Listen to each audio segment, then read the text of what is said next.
Când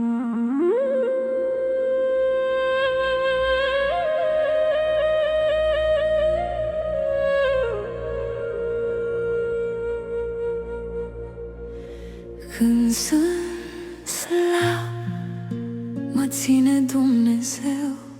Când cad jos, mă ridică El mereu. Când sunt singur și nu mai pot, mă găsește Dumnezeu pe loc. Când sunt trist și plâng tăcut, Dumnezeu n-a dispărut. Îmi șterge lacrima din gând și-mi spune blând: sunt eu, sunt sfânt.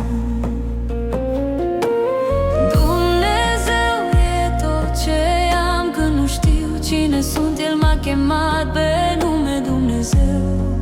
E lângă mine în drum. Când se rupe lumea-n două, El rămâne bun. Dumnezeu în noapte, în vânt, Dumnezeu în zâmbet și plâns. Tot ce respir, tot ce trăiesc, e Dumnezeu și în El trăiesc.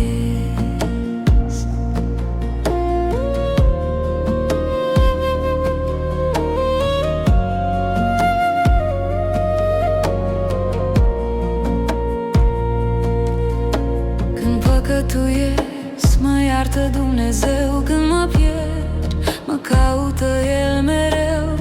Când îmi lipsește pacea din piept, El e răspunsul cel drept. Când mă tem, El e curajul. Când cad, El îmi ridică pasul.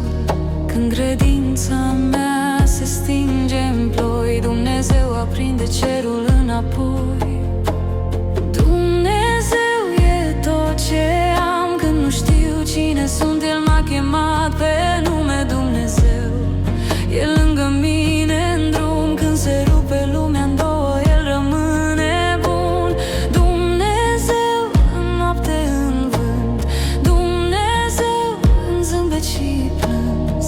Tot ce respir, tot ce trăiesc, e Dumnezeu și în El trăiesc.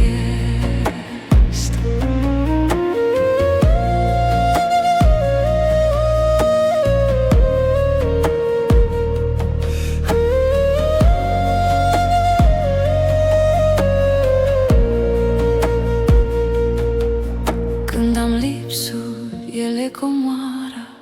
Când pierd tot, El dă iară seara. Când plec departe, El e drumul meu. Când tac, vorbește Dumnezeu. Când sunt slab, El e tărie. Când mă frâng, El dă bucurie. Când nu mai știu ce să spun, Dumnezeu mă umple iar cu harul bun. Când plâng, e Dumnezeu. Când sper, e Dumnezeu. Când iubesc, e Dumnezeu. Când trăiesc, e tot Dumnezeu.